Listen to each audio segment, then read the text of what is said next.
देवाची दारी वचन भरी तेने मुक्तीच्या हरी दिल्या हरिमुखे म्हणा हरिमुखे म्हणा. जे वय आराम करायचे वय मानले जाते त्याच वयात जिद्दीने गाडी शिकून गंगाबाई मिरकुटे यांनी तरुणांना लाजवेल अशी कामगिरी केली आहे.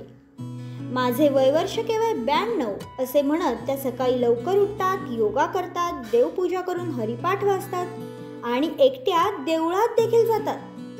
इतकेच नव्हे तर घरातील कामांना सुनबाईला हातभार देखील लावतात. मूळच्या टिटवाळाजवळ दहागावच्या असलेल्या आजी सध्या आपल्या मुलासमवेत टिटवाळा येथे राहतात.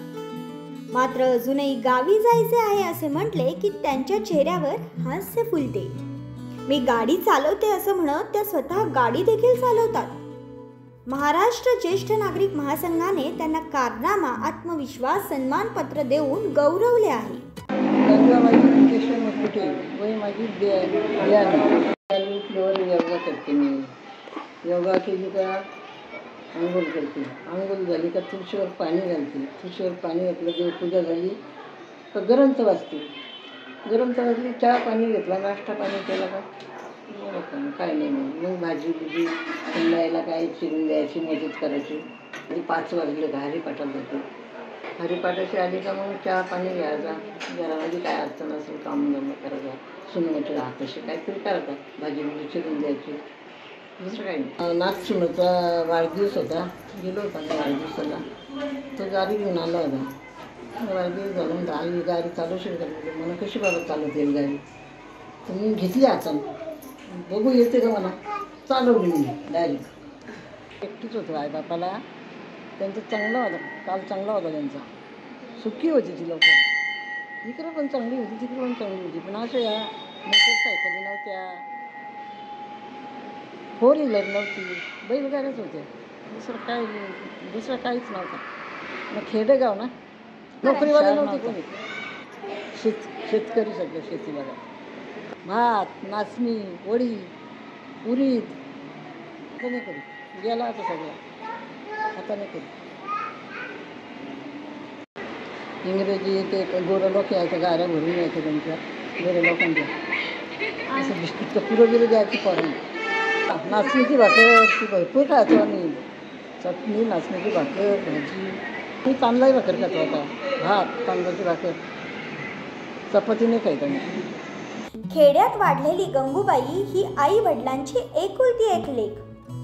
अंबरनाथ नजीक असलेल्या एका मोरिवली या गावात मुंडे यांच्या घरात आजींचा जन्म झाला आणि एकुलत्या एक असल्याने त्यांचे माहेरी लाड देखील झाले. त्यावेळी आम्ही शेती करत होतो असे आजी सांगतात. आई जी आमची आई गाडी चालवते. 92 वर्षी आई गाडी चालवते.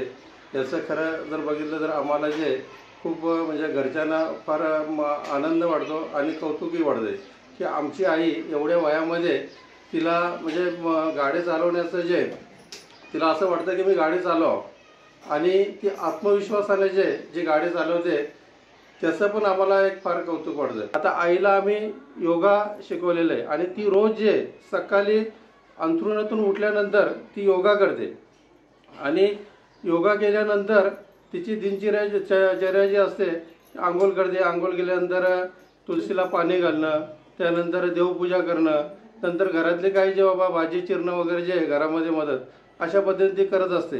म्हणजे तिचा जो वेळ तो अशा पद्धतीने निघून जात असतो. आणि जे समजा आता काही तिचे नातू आहेत किंवा नातवंड आहेत त्यांच्यामध्ये पण ती रमत असते. वयाच्या 18व्या वर्षी आजींचे लग्न झाले आणि आजी संसारात रमल्या. सासरी मोठे कुटुंब असल्याने मिळून मिसळून त्यांनी घरातल्या थोरल्या सुनेची जबाबदारी अगदी चोख पार पाडली. आता आजी मुलं, सुना, नातवंड, नातसुना, पतवंड यांचे लाड करताना थकत नाही. माझा नातू, मुलीचा मुलगा याने मला वयाच्या 90व्या वर्षी गाडी शिकवल्याचे ते अभिमानाने सांगतात. नातसुनेचा वाढदिवस होता. माझ्या नातवाने गाडी चालवते का असे विचारले.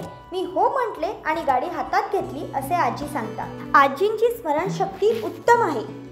आजींच्या फिटनेसचा फंडा विचारला असता आम्ही शेतकरी असल्याने शेतात उडीद, तांदूळ, नाचणी या गोष्टी अधिक पिकवत होतो. नाचणीची भाकरी, चटणी, भाजी, तांदळाची भाकरी, भात हे सर्व आम्ही खात होतो. अजूनही मी भात आणि तांदूळ भाकरी भाजी सोबत खाते. बाहेरचा एकही पदार्थ मी खात नसल्याचे आजी सांगतात आणि हाच आजींचा फिटनेस फंडा असल्याचे आजींची मुलं देखील सांगतात. भाग्यश्री प्रधान आचार्य, लोकल 18, टिटवाळा.